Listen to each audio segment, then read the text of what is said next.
Omagyanatimirandasya Jnanam Salakaya Chaksurumilitam Yena Tasmai Shri Gurave Namah Ajnulambita Bhujo Kanagabharato Sankirtanayika Pitaro Kamalaya Taksho Vishwambaro Dvijabaro Yugadharma Palo Vande Jagat Priyakaro Karunavataro Vande Shri Krishna Chaitanya Nityananda Sahodito Gaudadai Pushpavanto Chitro Sandotamo Vandeham Shri Ramakrishna Abhaya Charana Sakho Sukhado Paramanando Sundaro Subala Priyo Hey Krishna Karuna Sindhu Dinabandhu Jagatpate Gopesha Gopika Kanta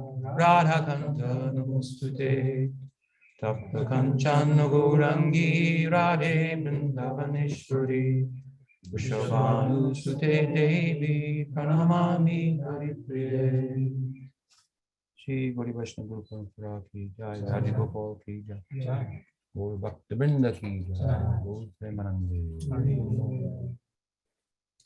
Good morning. Good morning.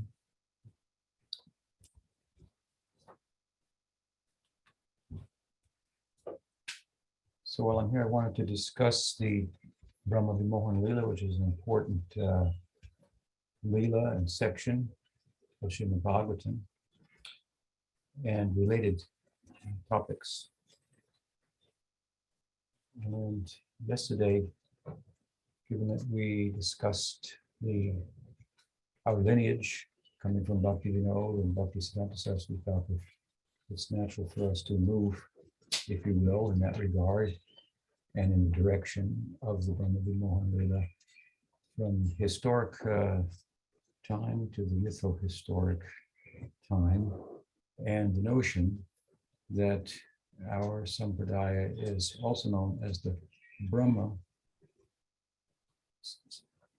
Gaudiya Sampradaya or the Brahma Madhva Gaudiya Sampradaya. Obviously, when we bring Brahma into the picture, who's a prominent figure in the Brahma Vimohan Lila, then we shift to what I refer to as mytho-historic time, or time in which history was not recorded the way it is now.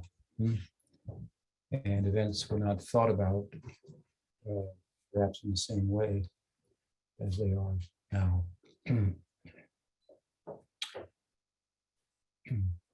About that, there are two strong opinions, I would say, about, that is to say, the Brahma Madhva Gaudiya Sampradaya as opposed to the Gaudiya or Chaitanya Sampradaya. That means that within the Gaudiya community, there are two strong opinions. One opinion is that the Gaudiya Sampradaya is connected to the Madhva Sampradaya and to the Brahma Sampradaya. The other opinion is that Chaitanya Mahaprabhu started his own Sampradaya. With regard to the latter, Jiva Goswami has said in his own auto commentary on the Satsandarbhas at the onset that he offers his respects to Chaitanya Mahaprabhu, who started his own, the fountain of many rivers of lineages that constitute, you could say, the Gaudiya Sampradaya, with no reference, for example, to Madhva, Brahma, and so on. However, there is a verse that is attributed to the Padma Purana that it would appear that this verse was taken seriously by a number of Gaudiya acharyas, both in the past and the present. By the present, I refer to Bhakti Vinod Thakur, who we refer to as, with regard to our Paribar, we refer to it as the Bhakti Vinod Paribar. Paribar means like family, community, lineage. When we were speaking yesterday about Bhakti Siddhanta Saraswati Thakur, we mentioned that he was given Harinam, given the blessing to chant the holy name and beads to chant on by his father, Bhaktivinoda Thakur, and he was given a mantra diksha by Gorkishore Das Babaji. And formally speaking, Bhaktivinoda Thakur was in the Nityananda lineage of Parivar, coming from Nityananda and Janava, consort of Nityananda, became prominent after Nityananda's passing from the world. And whereas Gorkishore Das Babaji is affiliated with the Advaita Sampradaya, Advaita lineage, Advaita Parivar. So you have eternal associates of Chaitanya Mahaprabhu, from who made disciples and thus thereby formed lineages, whether it be Gadadhar, Advaita, Nityananda Prabhu, Jiva Goswami, Lokanath Goswami, so on and so forth. These are the different paribars, if you will. Most of the paribars are connected to original associates of Chaitanya Mahaprabhu present during his Lila, but a couple of them are referred to with emphasis on a prominent person within one of those lineages. I'll give you two examples. I mentioned Lokanath Goswami. He was, along with Rup Sanatan, residing in Braj and assisting in excavating the places of Krishna's pastimes and manifesting, if you will, to the public the virtues, the glory, the Lila Stalis, the places of Krishna's pastimes in Vrindavan that had been lost over time. And as I said, the kings were honoring their vision and building monuments and bathing ghats and temples and so on and so forth. You see some of those today if you go to Vrindavan, ancient sandstone architecture and so forth.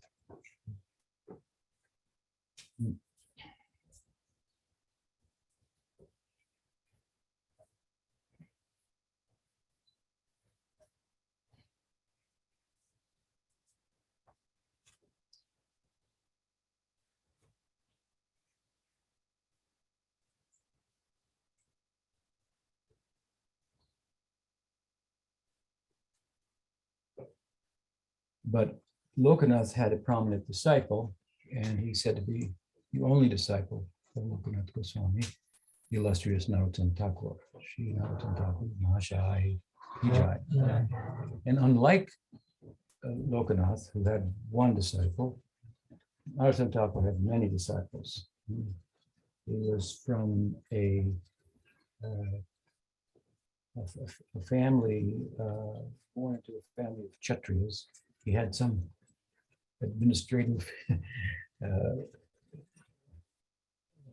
conquering disposition, I guess you could say, to some extent. He went far and wide and brought in many new persons to Gaudiya Vaishnavism. And because of the breadth of his distribution of the dispensation of Chaitanya Mahaprabhu, he is very prominent. Not only that, of course, he wrote very I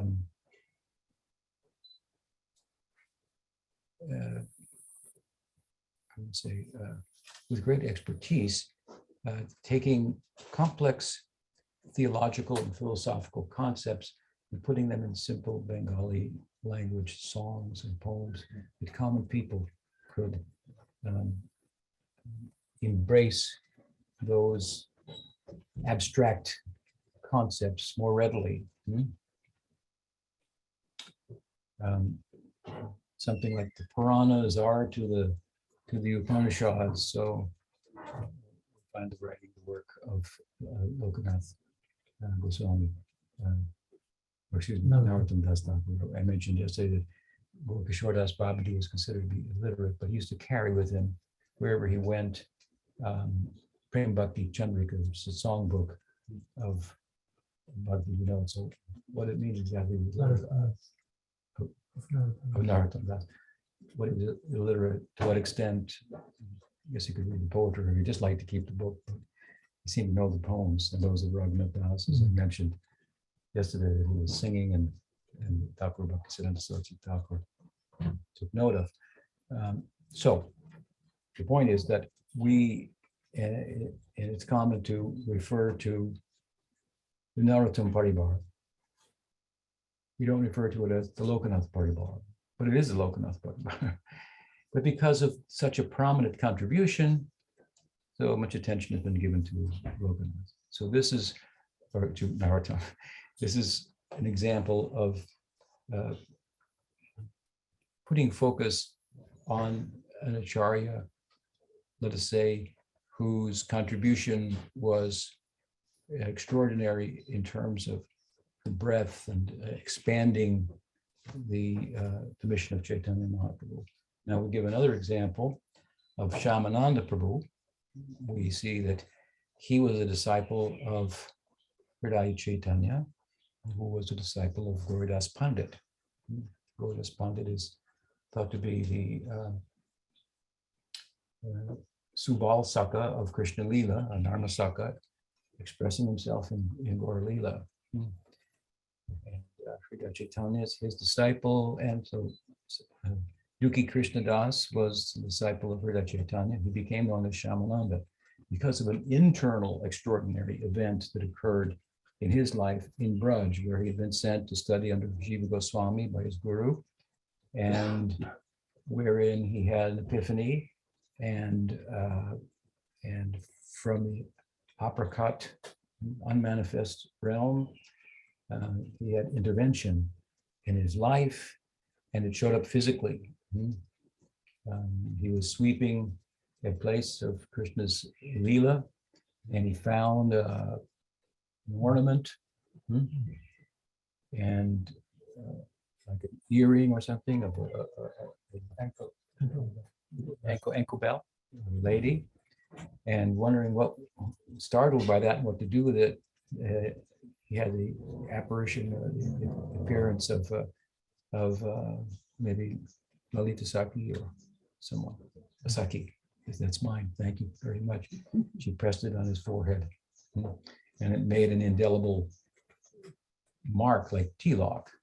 Some of you know the story. And when Hridaya Chaitanya says, "Why are you wearing a different tilak than our parivar?" He says, "No, it's not like that." He told the story, which is unbelievable at the time. And so there was a controversy about this, and in due course, the controversy was resolved when Shyamananda went into a trance, and in the trance, he got a message from Subal who said, "Tell your guru this," because then he will know that only he knows that only I and he know that.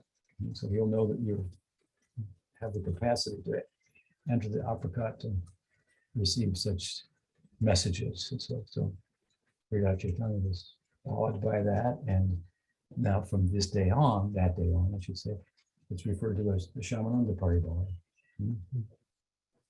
So when Bhaktisiddhanta Saraswati Thakur was asked by his disciples, who going here and there were themselves asked, "What paribar are you associated with?"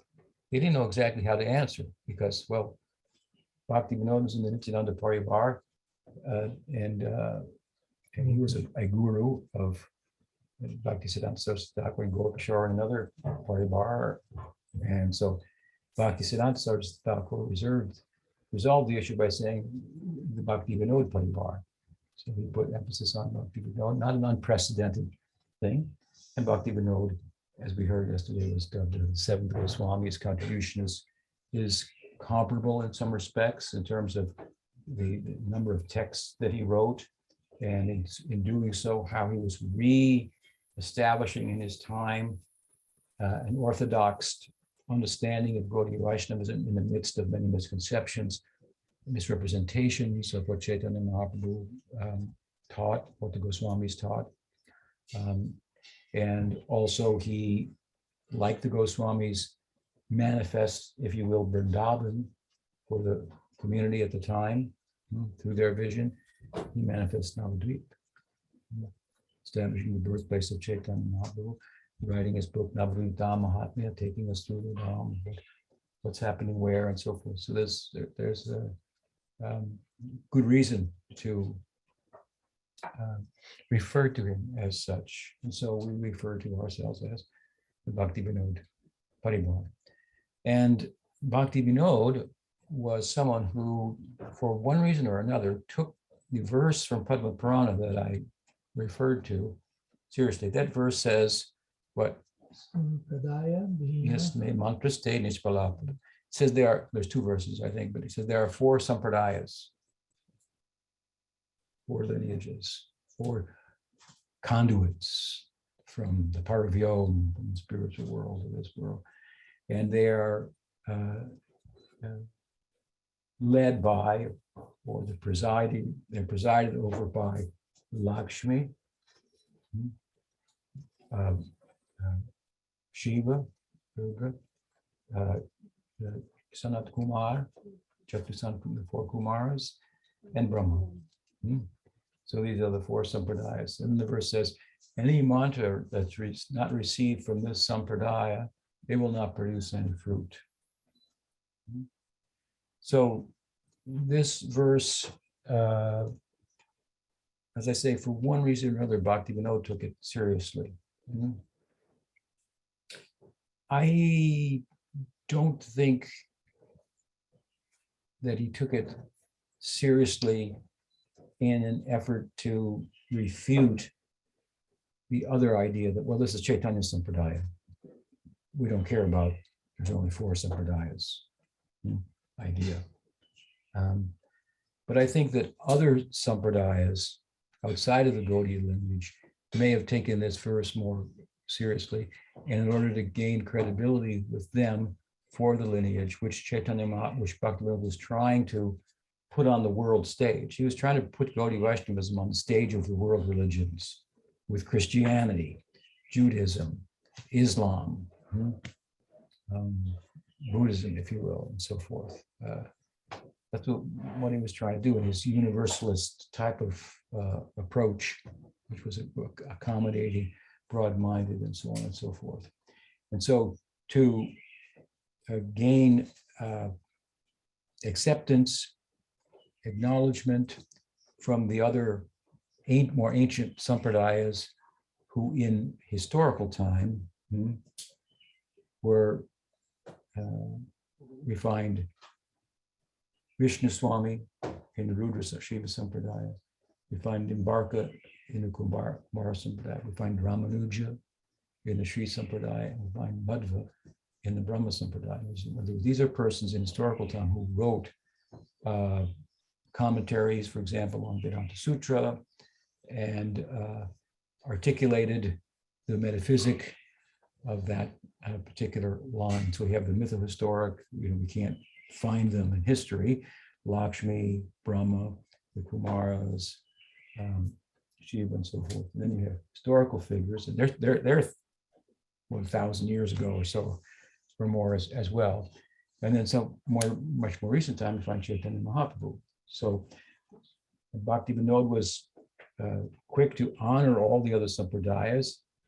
He wanted the other sampradayas to honor Gaudiya Sampradaya. In fact, he predicted that all the other four sampradayas, or all the four, because he considered Gaudiya Vaishnavism to be a kind of a subline of the Brahma Madhva line.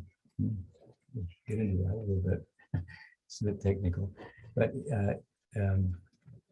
he predicted that all of the four sampradayas will come to a point of celebrating Chaitanya Mahaprabhu's contribution, acknowledging him as the Yuga avatar, and so on.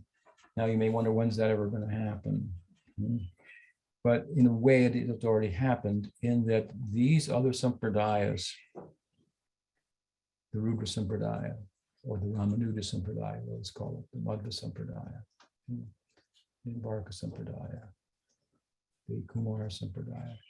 In the modern world today, they have gotten attention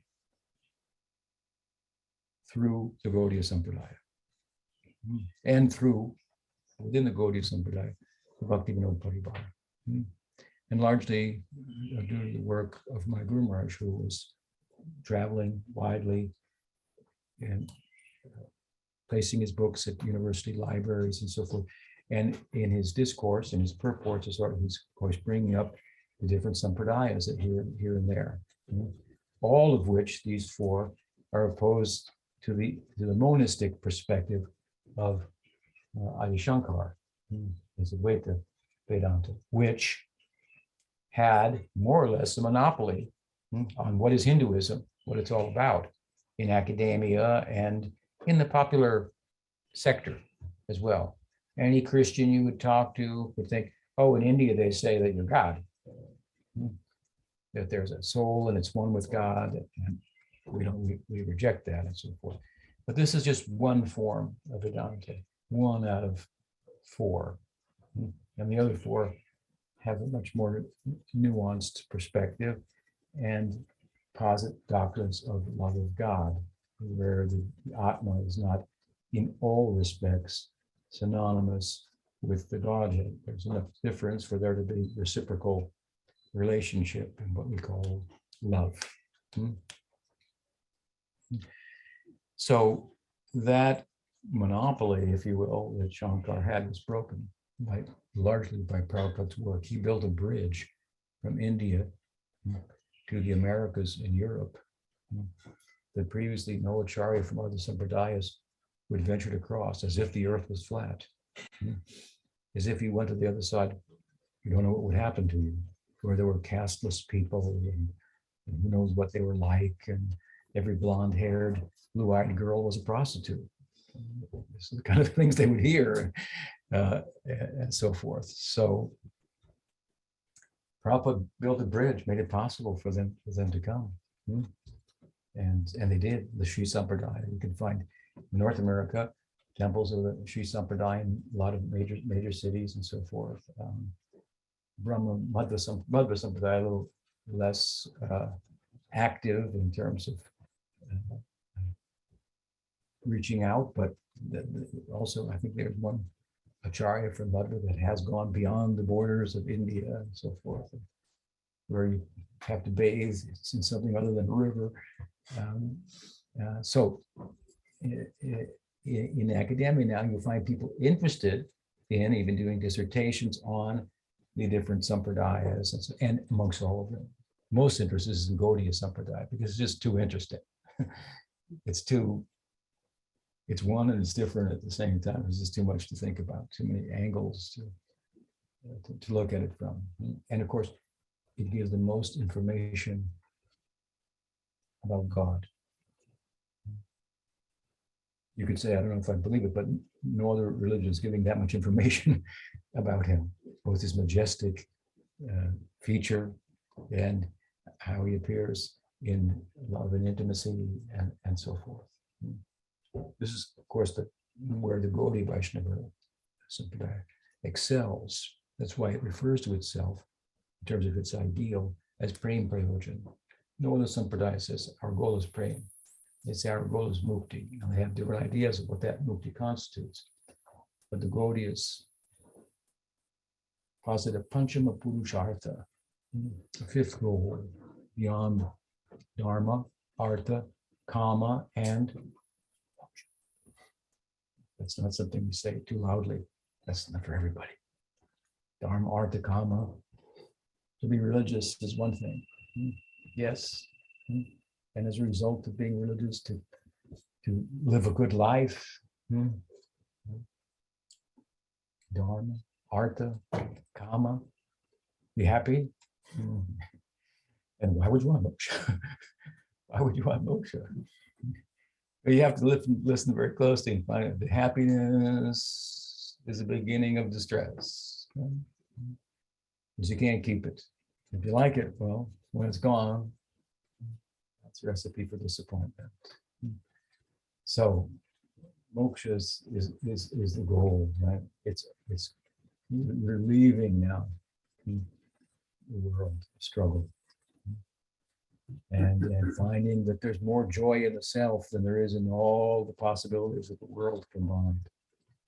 What speak of the self then connects with its source in some capacity.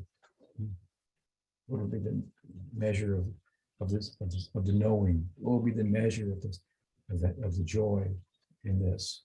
The freedom in this? That which everyone pursues will be found in that, in no uncertain terms, and far and above and beyond the extent to which you could attain that by any other means, by acquisition. So Dharma, Artha, Kama, Moksha. And now you make your head spin. Vaishnava pauses beyond moksha. Not tur, what is it, Turiya? Turiyatita Gopala. The Upanishad says, Turiyatita Gopala. The fifth, beyond moksha, praying prayojan. Very radical idea. I've given the example, a numerical example, that when we are subject to the influence of karma, we're in negative numbers. So we're taking, and so our life involves taking, and so it also involves owing. And the owing at least corresponds with the amount we take, if not more, the debt we incur. Take it. So if we come from negative numbers to zero, that zero has a positive connotation in comparison to negative numbers. It's so big, that zero, in comparison to negative numbers, that people arriving at zero can't think beyond that. What could be beyond that? I've ended the suffering of material existence. It's over. I have a kind of knowing now, that by which I can understand there's nothing more to be known. It's me. I know myself. I mean, that's what everybody's looking for. We go to the moon. What are you looking for? You're looking for yourself. Everyone trying to find themselves. That's all. Going here, there, at great expense, and with great effort. No expense, but some effort. You turn inward. You can find the self. Bigger than the moon, brighter than the moon, brighter than the sun. Sabitu Varenyam. Bhargava Siddhima. Self and the source. So Chaitanya Mahaprabhu then says, well, zero is big and compared to negative numbers, but are there any positive numbers? Maybe Ramanuja says, maybe there's one or two. Chaitanya Mahaprabhu says 108, 1,008, 1,000,008. The brain that he posits is full, but what else? It's ever increasing at the same time.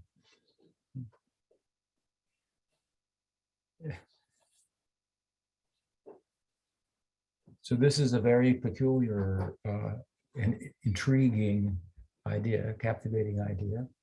To understand Gaudiya Vaishnavism properly. And you can see practically, as I'm saying, that the prediction of Bhaktivinoda Thakur in many respects has come to pass, because all these sampradayas, by virtue of Gaudiya Sampradaya and our particular paribar, have gotten recognition. Now they need to recognize where it's come from, and they have to some extent. It's hard to ignore these Western was, I should say, or Prabhupada's disciples, his original disciples, running around in robes with shaved heads and so forth, quite a visible bunch. Bhaktivinoda Thakur wanted, as I say, to get Gaudiya Vaishnavism on the stage of the world religions and bring the other sampradayas along with it. You can find at the Chaitanya Math, which is the original kind of the headquarters of Bhaktisiddhanta's Gaudiya Math. He has the deity of Ramanuja and Vishnu Swami, Nimbarka, and Madhva in his temple and so forth.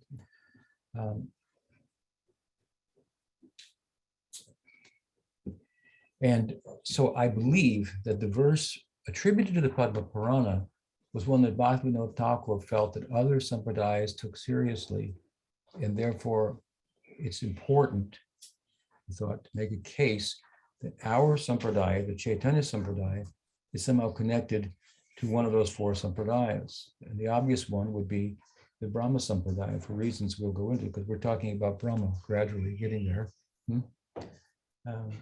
relative as he is to the Brahma Vimohan Lila. Some thoughts about Brahma.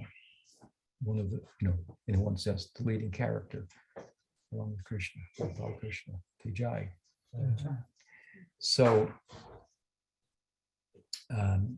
he argued along these lines that Chaitanya Mahaprabhu Sampradaya is connected to the Madhva Sampradaya, and Madhva Sampradaya is connected to the Brahma Sampradaya, as the Madhva Sampradaya itself says. Madhva Sampradaya says that Madhva, who was initiated in an Advaita Sampradaya, was not happy with the conclusions of the Advaita Sampradaya and posited a theistic perspective that wasn't very well received by his mentor, but based on his own insight, charisma, he went forward and wrote his own commentary on Vedanta Sutra, which was diametrically opposed to Advaita, as we can see by the very name of it. He referred to his vision as Dvaita.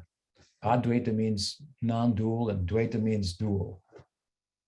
So he gave a polar opposite interpretation and explanation of the implication of the sutras. The sutras of Vyasa are the first attempt at theology in the world. Theology is to reason about revelation. So before the Catholic theology began in Europe as a result of empirical facts brought to light and insights of Aristotle that seemed to be in conflict with a particular faithful interpretation of the Bible, they had to start to reason about their faith and adjust and so on and so forth. That's called theology.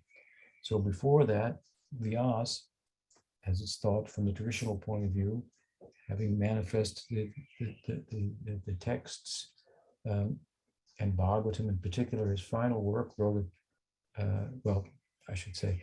he wrote the sutras, which were kind of an attempt to show the concordance of the many different things that are said by different scriptures, to show they are all making a concerted point rather than being disconnected texts and so forth. So the nyaya, the logic of the scripture, what is it all coming to and saying? Now, he did that in sutras, in codes, like shorthand. So different acharyas then took the shorthand and said, well, this is what he's saying. And then they came up with the different lineages, Ramanuja, Madhva, and so forth and so on. In the Chaitanya Sampradaya, of course, or the Brahma Madhva Gaudiya Sampradaya, if you like, Chaitanya Mahaprabhu said, well, we don't need to write a commentary, because according to the Guru Purana, the Bhagavatam is the natural commentary on Vedanta Sutra. Here's the longhand version of the notes that the sutra is constituted of. And it's clear what it says. And one of the things it says is Krishna's Tu Bhagavan Swayam, and this is the central focus of the Brahma Vimohan Lila, which we'll get into.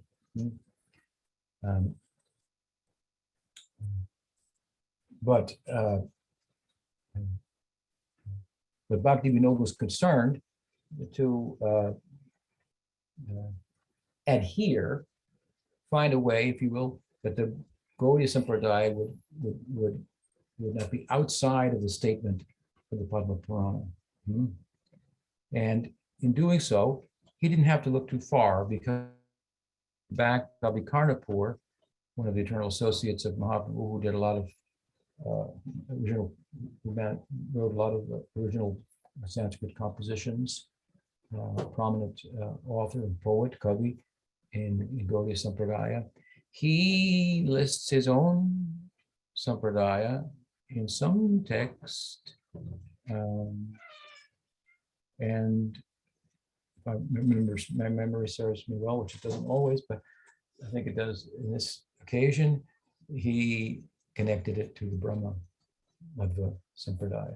And centuries later, Baladev Vijayabhusan, in his commentary on Vedanta Sutra, the Govinda Bhashya, which is a Gaudiya commentary on the sutras, despite the fact that Bhagavatam is already the natural commentary written by the author of the sutras himself, Baladev found himself in circumstances that warranted or mandated that he manifest a commentary. Won't go into those circumstances, they're interesting, but that is the Govinda Bhashya. Govinda Bhashya means Govinda speaks. It said the Govinda Ji deity, Radha Govinda, the deity of Rupa Goswami, spoke this commentary to him. And in the introduction of that commentary, he lists his Guru Parampara and he connects it to the Madhva. Of course, he was in the Madhva Sampradaya. From that Sampradaya, he became converted to the Gaudiya Sampradaya. But he connects the two and back to Brahma. So relying on such texts, there's also some literary contribution of Vishwanath Chakravarti Thakur, I believe, that as well makes this connection. So there is good support for this particular perspective. Now, the verse we're trying to conform with, if your mantra doesn't come from one of these four sampradayas, it won't bear any fruit. You better be connected to one of these sampradayas. So how is Chaitanya Mahaprabhu connected to one of these sampradayas? That's the argument, right? The verse itself, well, as it turns out, it's not, at least in the present day, can't be found in any version of the Padma Purana. So the other side says, well, who cares for that verse? You can't find it. And Chaitanya Mahaprabhu said, as I said earlier, he formed his own sampradaya, so it could be taken in that way. And his doctrine theologically is quite different from Madhva's. In fact, it has a different name. It's not called Dvaita. It's called Achintya Dvaita Dvaita. Achintya Veda Veda. That's a complex term in itself, but it really fits Gaudiya Vaishnava, which is pretty kind of complex and confusing. It turns everything kind of upside down. Like, as I said earlier, for saying, who cares for moksha? What? I mean, this is the goal of life. You're not interested in that. Mama Janmani Janmanishware Bhavata Bhakti Rahita Kiti. As Mahaprabhu said, I don't really care for it. It's not a concern for me. I only want bhakti. Doesn't matter where I am. Bhakti is beyond moksha. So, just wanted to mention, and I realize I've gone into some depth about it, but it's good for you to know there are these two schools of thought within Gaudiya Vaishnavism.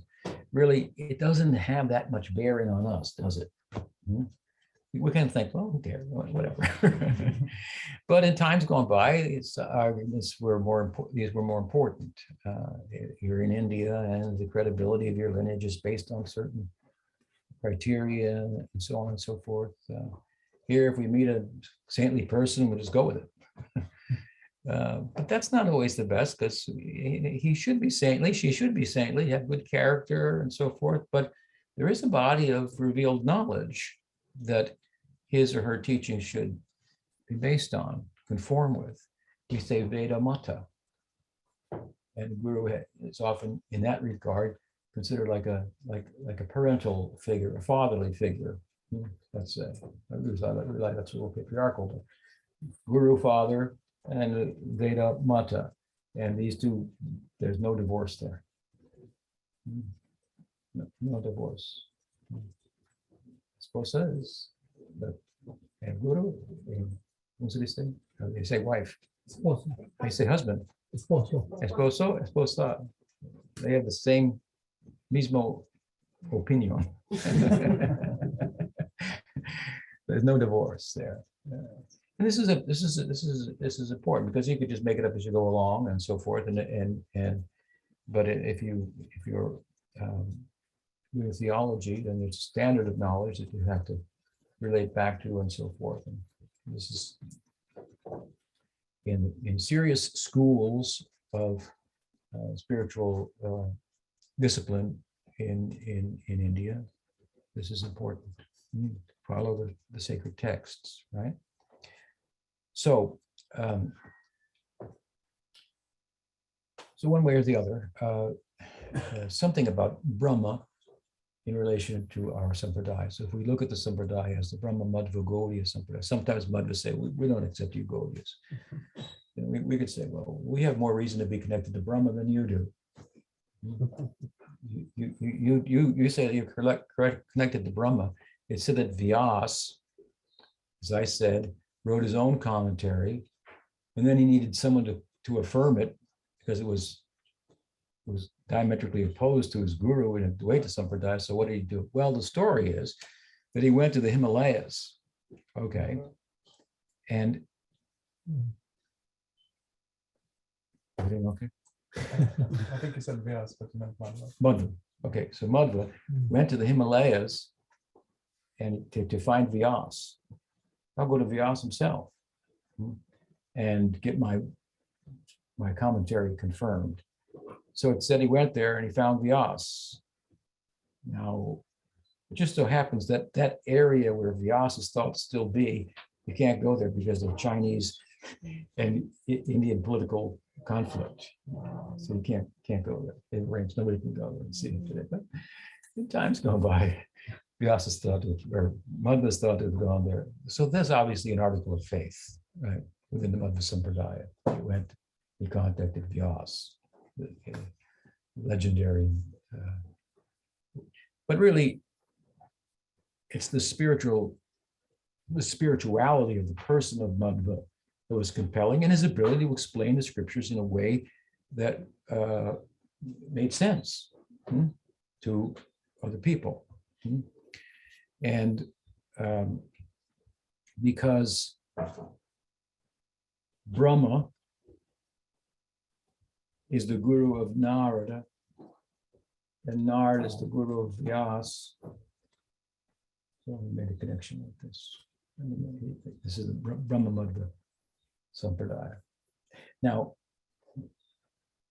we're fine to be connected with that, even though there's theological difference, there's a formal connection. It's an interesting subject in itself, we won't go into, but our connection to Brahma Sampradaya is perhaps more credible than Madhva's. Madhva's, there's an article of faith that he's connected to Vyas and thereby to Madhva, or to Brahma. But in the Madhva Sampradaya, what is the Diksha mantra? Well, it's not the Diksha mantra that we receive. Our Diksha mantra is the Gopal mantra. And where does that mantra come from? That mantra comes from Krishna. And who was the first person that he gave it to? Well, according to Gopal Tapani, where the mantra is revealed, Gopal Tapani Upanishad, he gave it to Brahma. According to the Brahma Samhita, 5th chapter, that was so important to Chaitanya Mahaprabhu, Krishna gave it to Brahma. That's the mantra that we chant. We got the mantra. We got the connection to Brahma.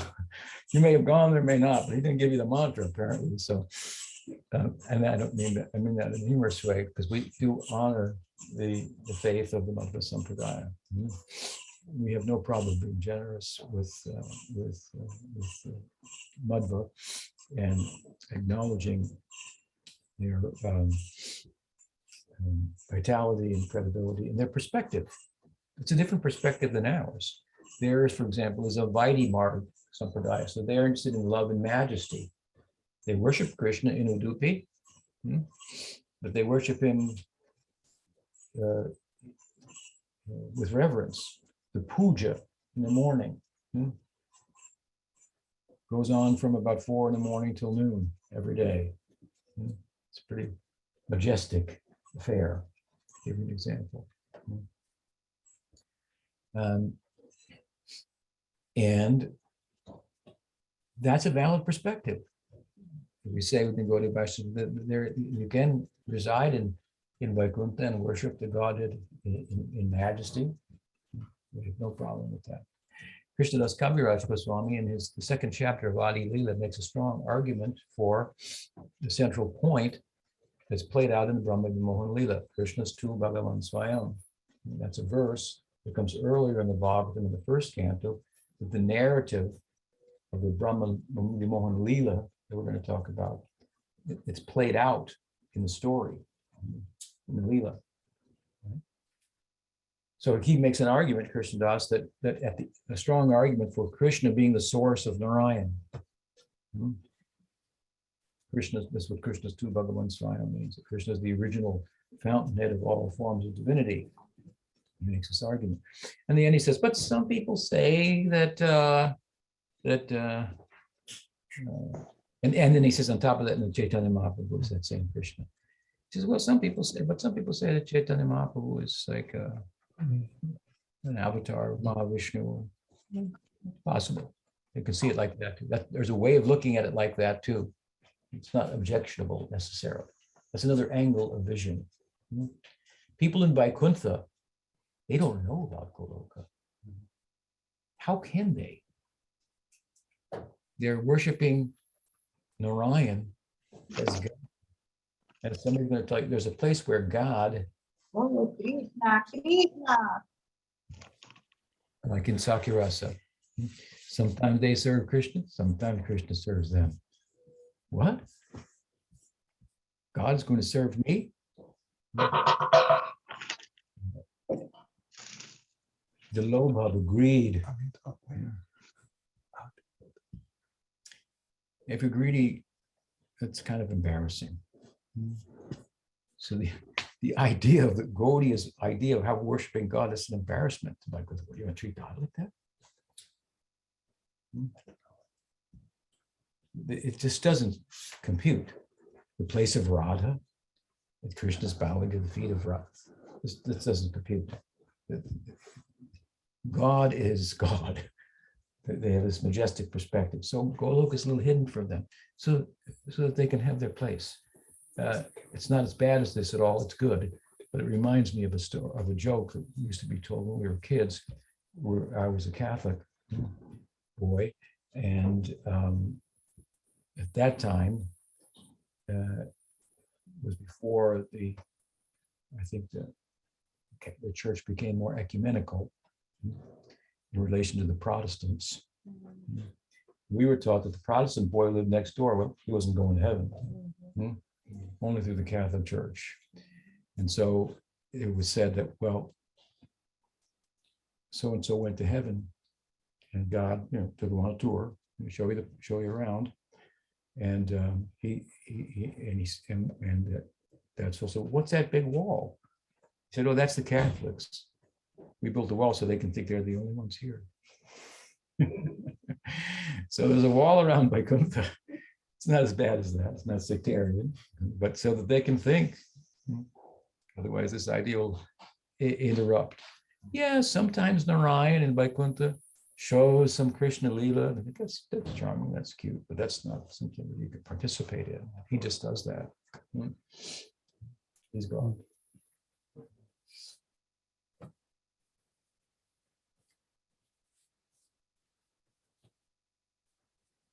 So Gaudiya Madhva, no Madhva Gaudiya Sampradaya or Chaitanya Sampradaya, either way.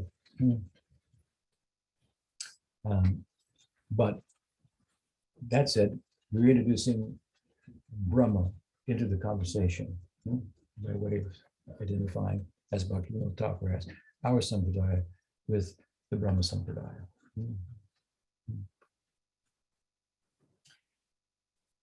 Brahma, to continue, discussion about him is thought to be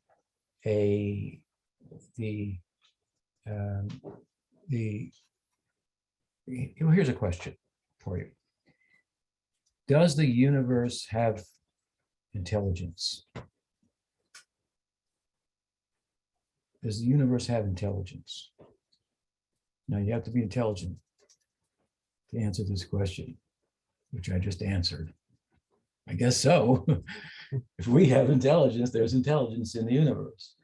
Does the universe have an intelligence? Well, as above, so below. So if we are the microcosm of the macrocosm, in other words, if our body, mind, makeup is elements of the greater whole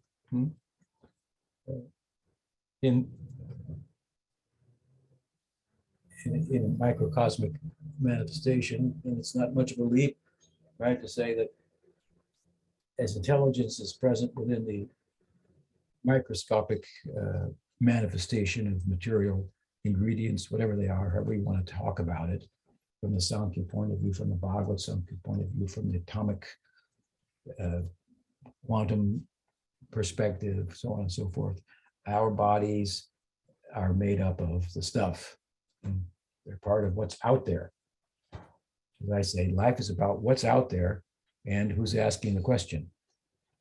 Are they the same? Are they different? That's what it's all about. What's out there and who's asking.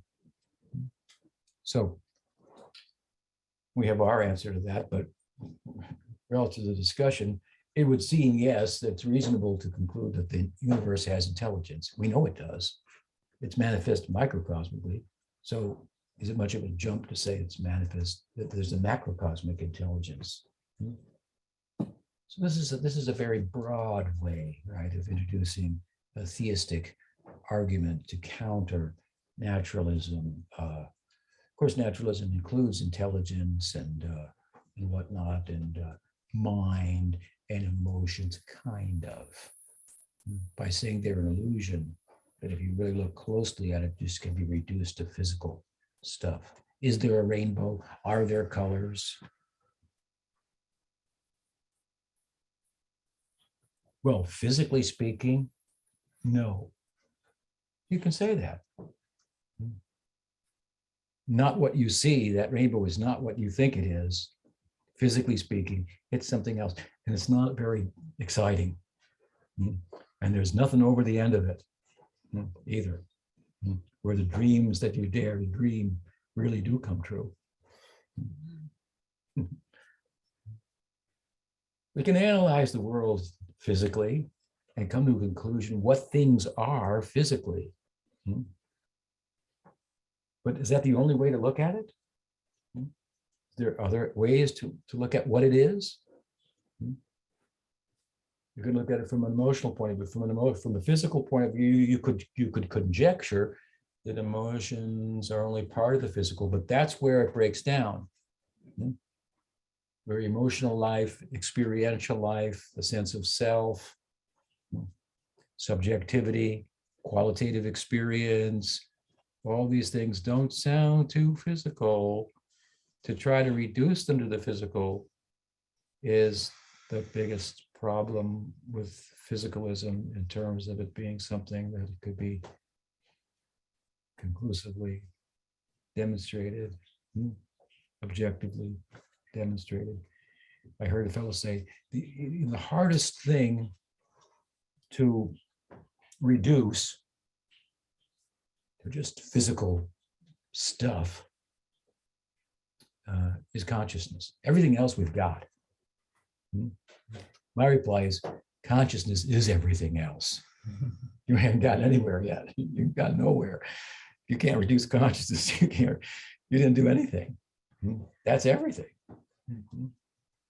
And of course, there's a whole argument, which from our side is that it's just the opposite.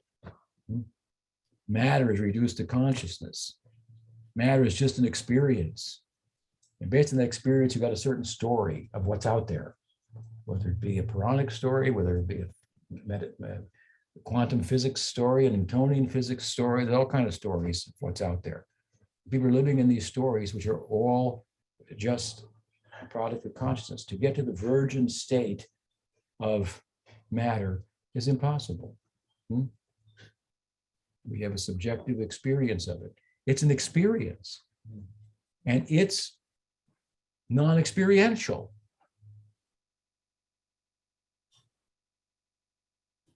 It's experienced. So we're more idealists.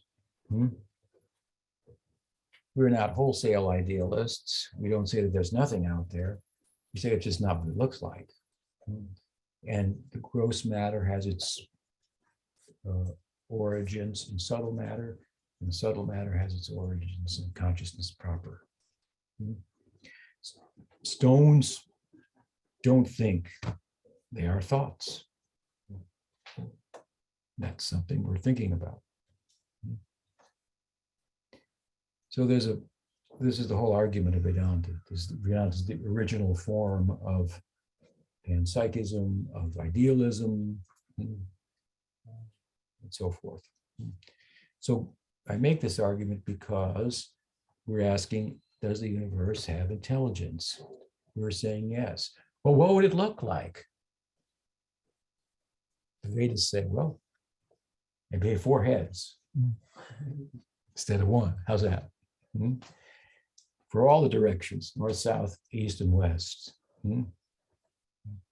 And those heads contain all intelligence, which is found in the 4 Vedas, Rig, Sama, Yajur, Atharva, coming out of the 4 mouths. The Vedas are said to be like the sky in the mind of Vyas, where everything can be found. So now, okay, so you have reason that there's intelligence in the universe. We can go into it deeper, but I've got a willing audience, so we're going to have to be to make too many more arguments to support of that. There's intelligence. Now we posit, how would he look?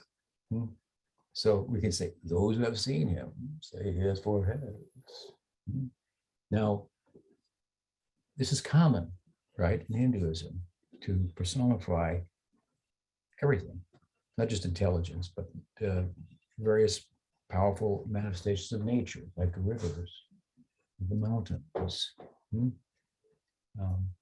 Interestingly, in 1972, I think his name was Douglas Williams, who was a Supreme Court judge in the United States, the highest court in the United States, wrote a dissenting opinion on a particular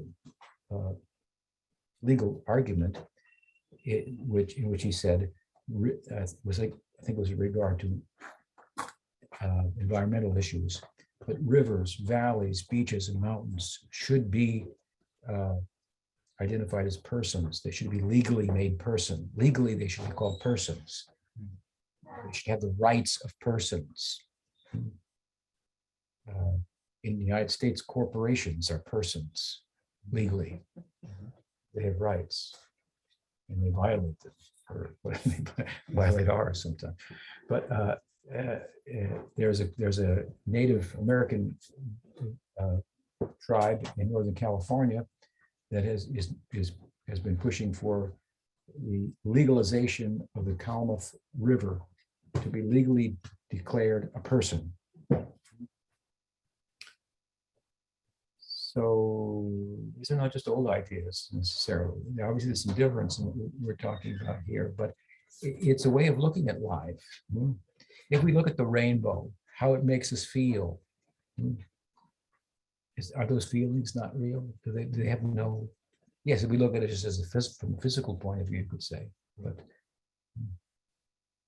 physical is not the only thing. The natural world is not everything. There's more than the natural world. If there's only the natural world, then there's nothing unnatural. So don't be a naturalist and an environmentalist at the same time. They don't go together. It's a very difficult talk to walk, naturalism, materialism. A very flat earth kind of perspective. So we are emotional beings. We think that subtle matter and our emotional content has an impact on the physical world. And we think that both of those are driven by consciousness itself, which is not limited or confined by time and space. It's eternal. We're constituted of such. This is our worldview. So in our worldview, we're going to see things differently. And we see there's a Brahma. He's the universal intelligence. He's the deity that presides over Buddhi, Vigyan Shakti, as explained in Bhagavatam. Vigyan Shakti. Intelligence is thought in Vedanta to be that by which things manifest, by which they become intelligible, known to you. So Brahma, with his intelligence, infused, as it's said to be, by Shakti from Bhagwan, that whom he is a representative of, manifests the world with the help of sound. Things take shape, things, by sound they're categorized, nama and rupa, form, name and form. So some idea about the Brahma as creator.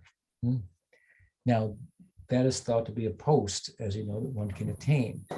Typically, it's said that if you follow the varnashram, which is very difficult, onerous, so many rules, so many regulations, that it is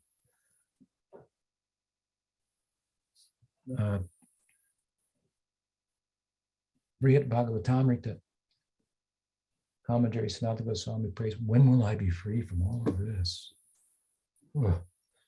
And truly be a bhakta is what he means, because bhakti transcends Savaipum Samparo Dharma. It is the Paro Dharma. Again, this, what to speak of being beyond moksha, certainly is beyond karma. Way beyond, far beyond. It is beyond the Dharma mark. It is the Paro Dharma. Ito bhakti ahoy tuki apratiyata dayatma samprasidati, and nothing can stop it, nothing can check it, and it fully satisfies the self, both the supreme self and the individual self. So varnashram, by comparison, is a very difficult path. In varnashram, there's so many things that you have to do, and you have to do them perfectly right, or you're going to get the wrong result, maybe even the opposite result. And in bhakti, by contrast, if your heart's in the right place, but you do it wrong, you'll get the result. So it's a doctrine of love. Where there are rules, there is no love. Where there are love, there are no rules. Varnashram is rules by law. Varnashram is a cage. When we come out of the wild, put us in a cage in human life. Don't do this, don't do that. Like I said yesterday, say please. Okay, here you go. Say thank you. All right, here you go. You do that well, we can say, hey, we come out of the cage. Come out. From Dharma Jignasu, inquiry into how to be moral, to Brahma Jignasu, beyond morality. From a seeking to make a temporary solution by pressing down here, only to find that it goes up over there, to trying to solve the problems of the world, to concluding the world is a problem, perception. It's a big jump, right? And from there to go to the frame, so far, so easy comparatively. But just to underscore the glory of Brahma as a post, you have to perfectly execute Varnashram Dharma for 100 lifetimes to attain the post of Brahma. Good luck. How pious you must be. You tremble to think about that and reflect upon the generosity of Mahaprabhu, which is not a license to be immoral by any means. Our morality is whatever is favorable for bhakti, that I accept as good. But is ever unfavorable for bhakti, that I accept, I reject as bad. This is my good and bad. And the generosity of Mahaprabhu, of Krishna, apiched sudaracharu, vajite mamanam nibhak. If you have that kind of ananyabhak, that kind of shraddha in me, I'll cover for you. Moksha yishami mahasucha. What does he say? Sarvadharman pratyaja mamekam sharanam vrja. Aham tvam sarva papebhyo. Don't worry about, you didn't follow the varnashram, now you're going to get bad karma. Don't worry about that. With me, bring Yamaraj to me, I'll talk to him. I'll send the Yamadutas if they come to get you. Don't. I'll send the Vishnu Dutas. Don't the Krishna Dutas. If the Yamadutas come after, you don't have to worry about that. So we're going over the head of Dharma, over the head of moksha. But Brahma's position, just from a karmic perspective, this is the height of Rajas. Rajaguna is not a bad thing. Things only happen by Rajas.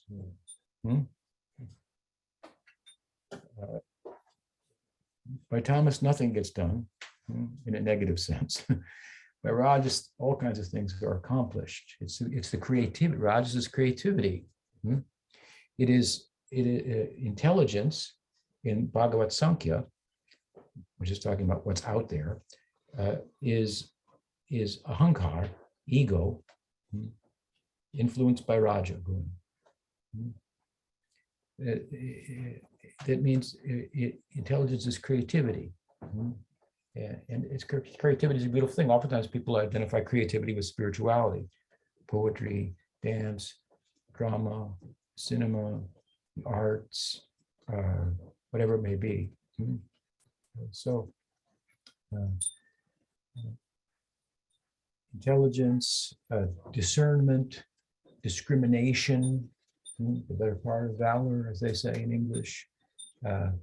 If something registers with our chitta, a sound, you can ring it. With our buddhi, we determine, oh, sound was a bell. With our manas, we say, I like the bell. Or you might say, I don't like the bell. And then that determination is connected with our ego and what we're like. I like this, I don't like that. This is antakar, subtle body, right? So Brahma presides over buddhi, and buddhi unravels on ahankar. When it is infused with spiritual insight, when it's spiritualized, Brahma has spiritualized intelligence. This is the Veda, right? When we lend our intellect to applying ourselves and understanding the teaching, what the scripture is saying, and so on and so forth, this spiritualizes the intellect. This is the beginning of the unraveling then of the ahankar, and realizing that the ahankar is the problem. False ego is the problem. Without buddhi, we won't understand it's a problem. So the position of Brahma is very, very extraordinary. It's interesting, of course, that he only has one temple, I think, in all of India. Shiva has many temples. Vishnu has many temples, and this is the triumvirate, right? Brahma, Vishnu, Shiva in Hinduism. Brahma doesn't have a lot of devotees. In Gaudiya Sampradaya, he has a few. But there's a reason he only has one temple. It said that he was performing a sacrifice, and at the time when it was appropriate for his wife to contribute her part, she was busy trying to get Lakshmi and Parvati to come to the Saraswati to come to the sacrifice. Brahma was in a difficult situation. He said, Indra, get me another wife or something. So Indra reached out and grabbed a girl from the cowherd village of Braj. It said, because that she came through the cow, she was considered to be pure. Because all the parts of the cow represent different gods are represented in different parts of the cow. And the ghee, which the essence of the cow's milk, of course, is used for yajna, for sacrifice, where we commune with the gods, right? The cows. So Brahma accepted her as a wife. Her name was Gayatri. So this is a Gayatri mantra, right? Well, everything's fine in Brahmaloka, but in the cowherd village, they were upset. So they petitioned Vishnu and said, what's going on? I'd like to kidnap one of our girls. Right? So Vishnu said, well, all right, well, I don't want to override what's happened here. So I give you the blessing that in the future, I'll appear in your community. Vishnu said, I'll appear in your community as a cowherd. This is the what is it called? The caste? Abhira. This is the Krishna's an Abhira. A little bit of Brahmanism in his Vaishya-ness. A little combination there. If you look at his heritage, his lineage, genealogical table of Krishna, you can find. So Vishnu appeared, and of course, when he appeared, Gayatri said, "Hey, I want to go back." So she manifests as Kam Gayatri. So the implication of the story, of course, is tied to the fact that Krishna gave Gayatri to Brahma. Krishna gave Gopal mantra. You can add to that Kama Gayatri, the Gayatri that corresponds with the Gopal mantra. We got a strong connection with Brahma at the dawn of creation. When Brahma was searching out his source, he heard the sound tapa. He did meditation. He had the darshan of Krishna internally. Krishna appeared before him. And Krishna spoke to him 4 essential verses of the Bhagavatam. He shook his hand, as the Bhagavatam says. Krishna, the verse says, Yavan Sakya Sakyuriva. He dealt with them in terms of friendship. Krishna Chakravarti says, Brahma, as a result of this, desired bhakti in a mood of friendship. Prabhupada says, from this we can understand most definitely, he says, that Brahma is in Sakyarasa.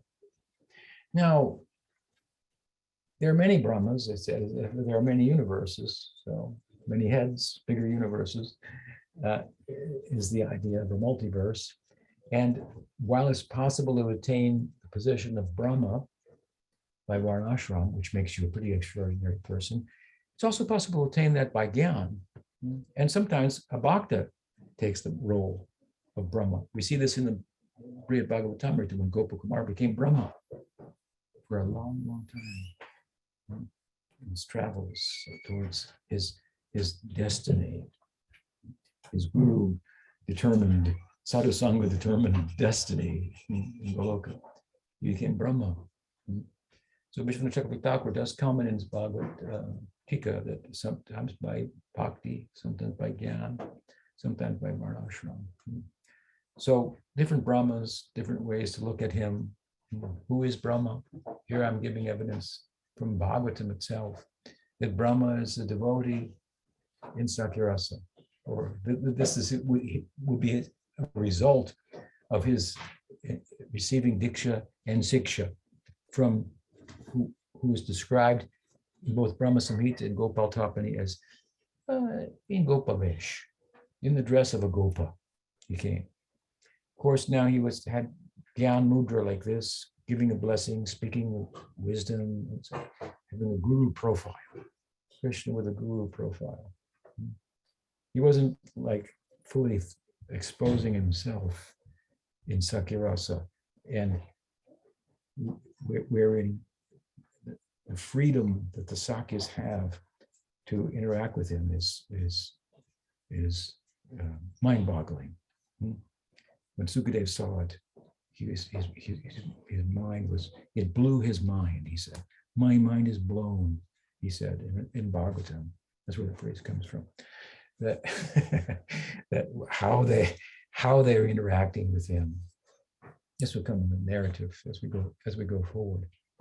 But there's a case to be made, if you will, in Gaudiya Sampradaya, that our Brahma, who's the head of our Sampradaya, is himself he himself idealizes Sakya-prema. This is one of the currents of our Sampradaya. Sometimes people say, all the acharyas in Gaudiya Vaishnavas are manjaris, Gopi Bhav, a particular kind of Gopi Bhav. Most of them say that, don't understand what it is, but they say it in a way that's very objectionable.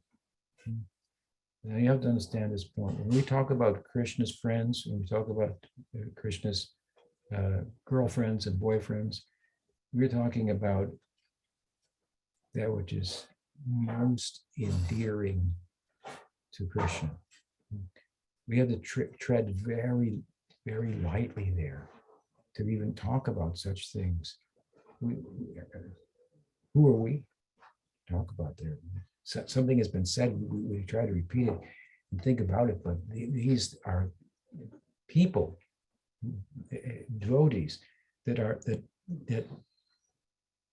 their praying is Krishna.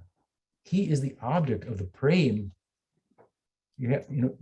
For love, there has to be the object of love, there has to be the love. They are the love, he is the object. They're one. This is a Chintya Beta Beta. Nothing higher than this. Therefore, Bhaktisiddhanta Saraswati Thakur wrote his poem, Pujala Raga Pata Gaurava Bhangi Motala Harijan Kirtanarangi. This is we worship not in awe and reverence God. We have awe and reverence for the Gopas and the Gopis. For how close they are to Krishna, what is their position? If they may bless us, we'll glorify them, what they're really about, and what they're not. Let's talk about what they're not about 80% of the time.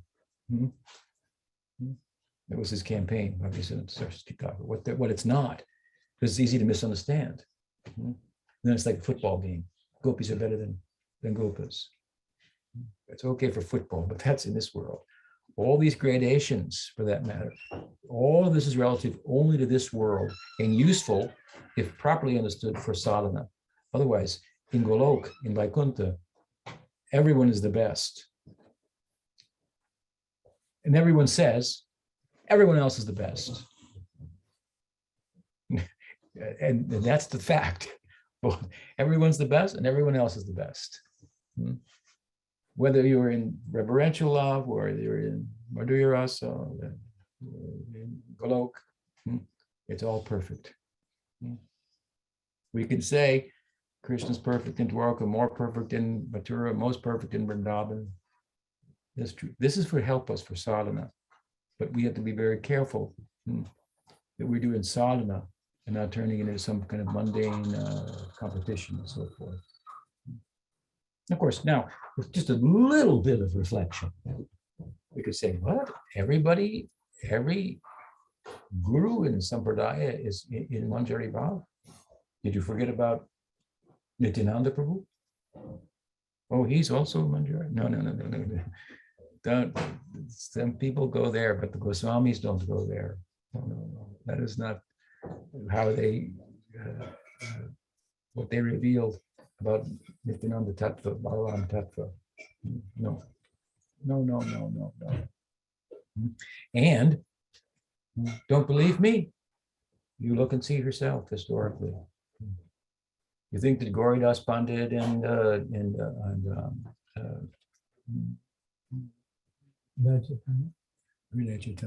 so many associates of Nityananda Prabhu, they were distributing Manjari Bhav.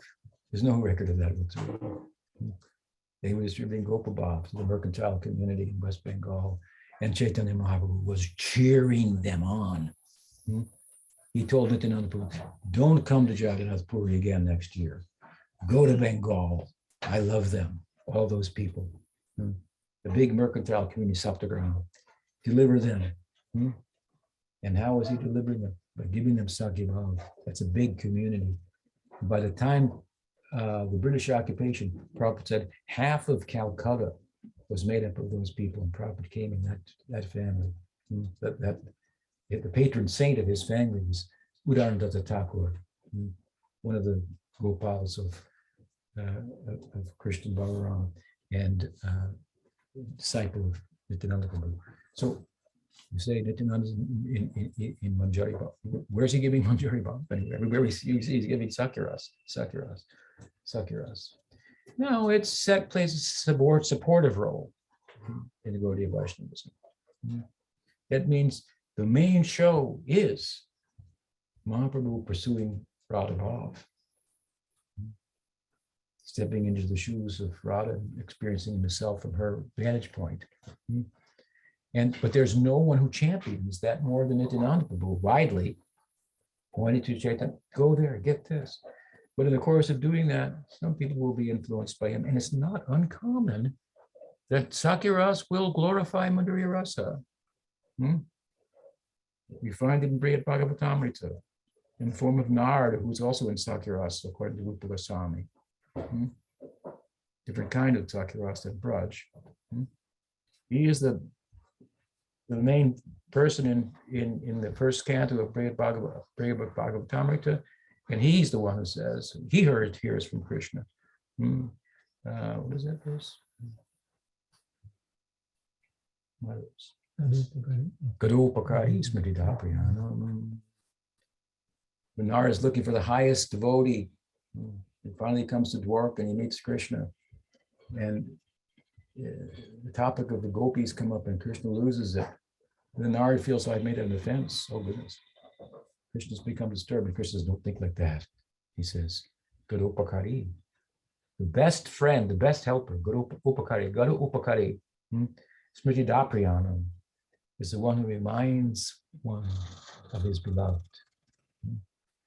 This is the work of Krishna's Narmasakas, and Nard, of course, is the Vaidhi Bhakti manifestation of Madhu Mangal, who's a Narmasaka in Braj. Second canto, Brihad Bhagavatamrita. The protagonist is Gopakumar.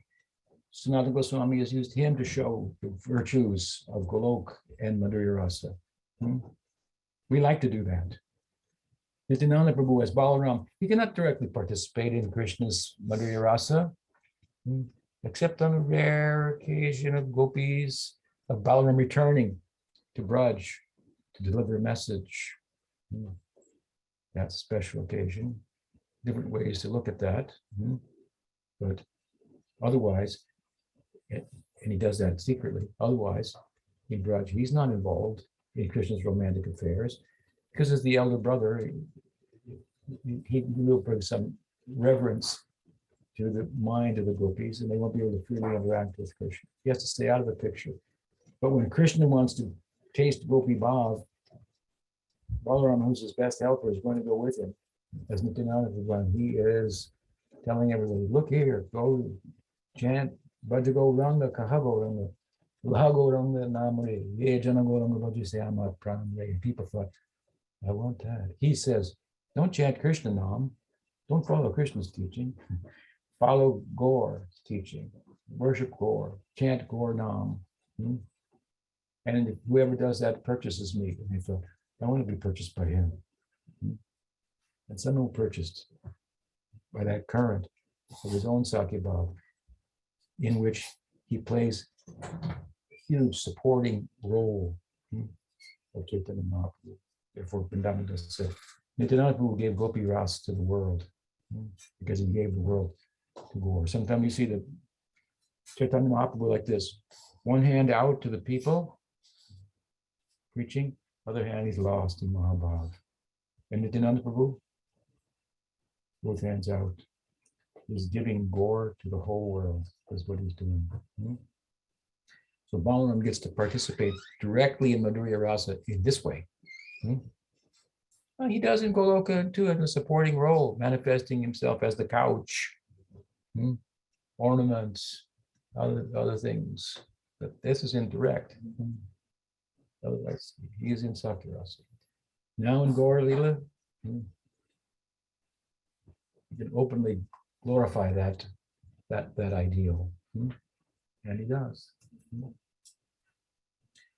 So where's Brahma in all of this then?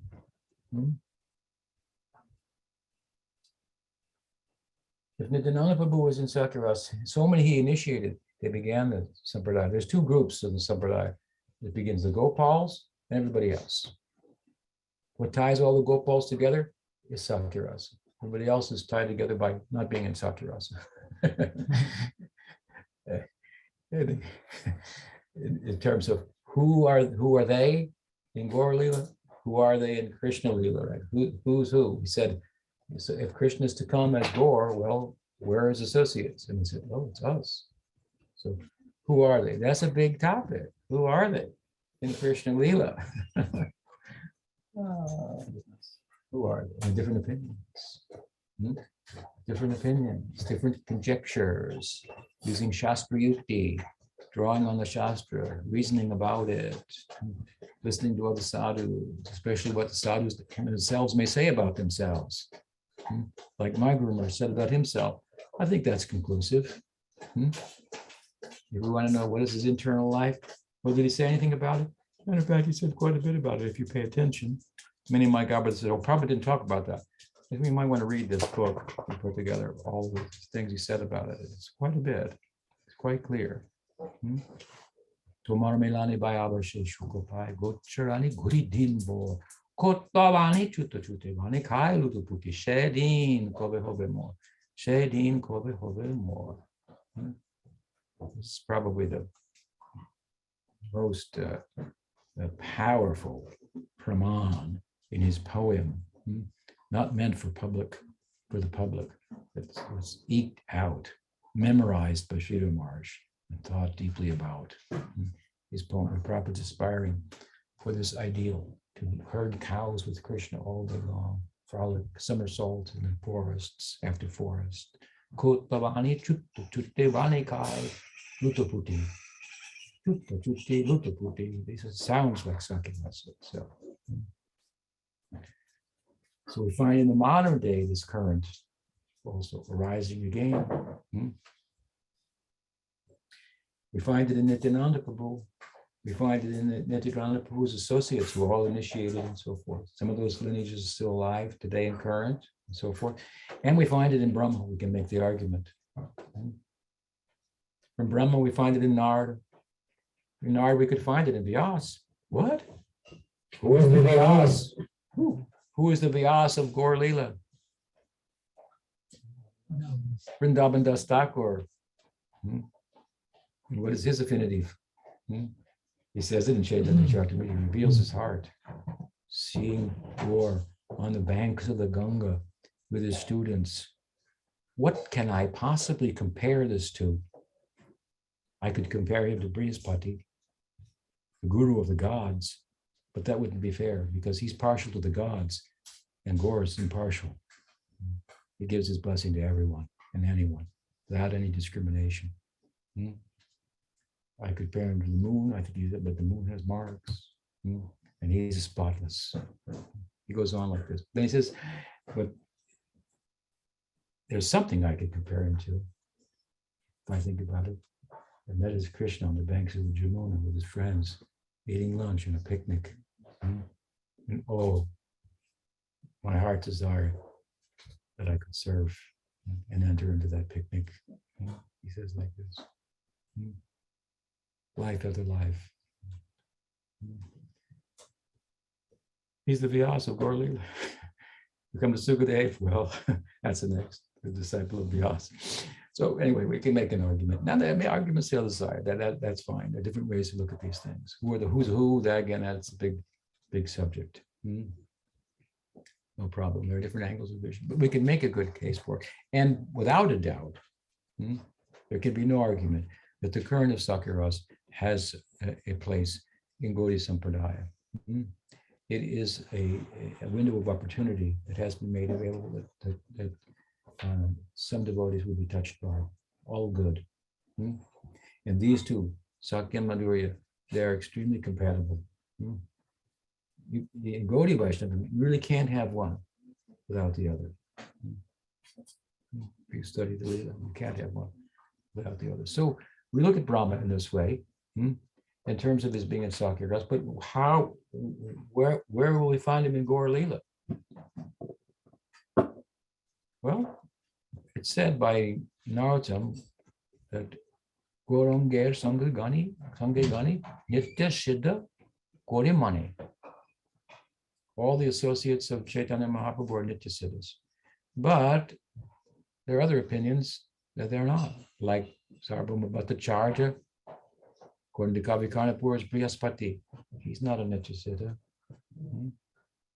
Oh, there are many different opinions. That doesn't make him bad.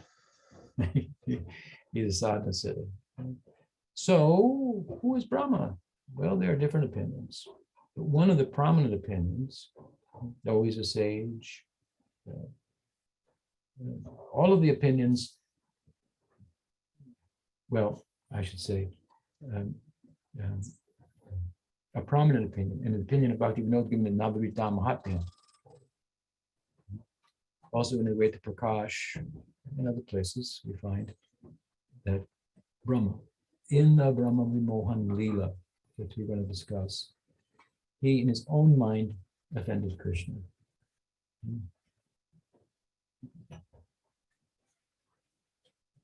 And as a result of that, the Brahma, who is Vidhi, his name is Vidhi, follows all the rules of Varnashram very perfectly, became an outcast outside of the Varnashram in Gaur Lila as the way to refer to him, Brahma Haridas.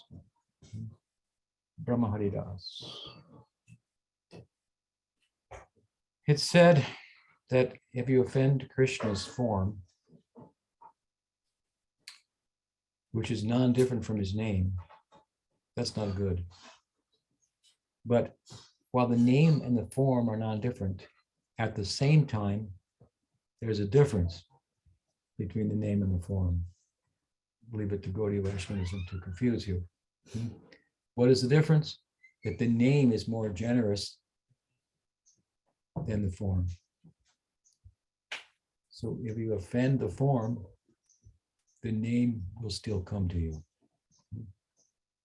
Brahma offended the form of Krishna because he saw Krishna as a gopa, and it looked like his guru that he saw at the dawn of creation, but now maybe it was an impersonation of him, because how he was conducting himself with these coward boys didn't look very guru-like.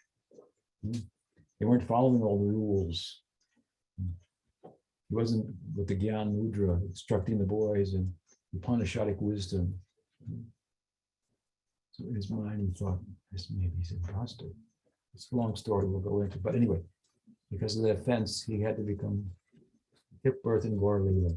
Such a poor, you would call it an offense, but take birth in Gaur Lila, not too bad of a reaction. But by that he got access. This is how he finally entered into his ideal of Sakyarasa. It began at the dawn of creation. It might take us a while. Might take us a little time. Be patient. Brahma got the impressions for Sakyarasa at the dawn of creation. It took him a long time then to enter into Krishna Lila by Krishna's arrangement to see what Sakyarasa is really all about. You sure you want it? That's what it's like. He was confused about it. He got straightened out about it, but he made some slight offense. He had to go to Gaur Lila.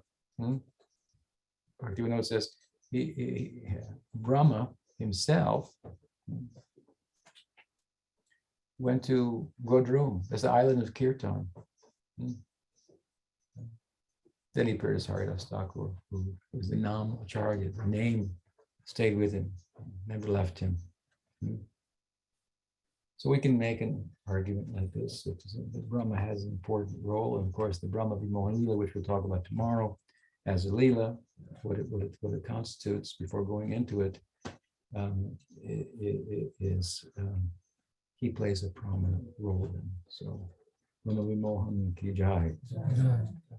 Krishna Ram ki jai. Any question? I know, so I talked a little too long today. Forgive me. Pay attention to such long talk, but I'm not always in control of how long it will go. So, what's the time? 1:45. Okay, so we'll stop there. We'll have time for questions in other sessions. Gaur Bhakta Vrinda ki jai. Gaur Vrinda. Guru Maharaj ki jai.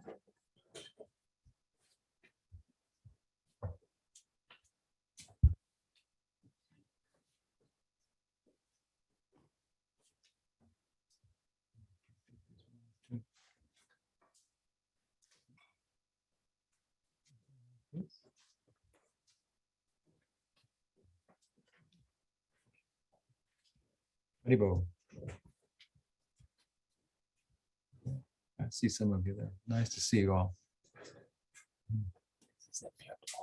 Next time. Okay. Hare Krishna.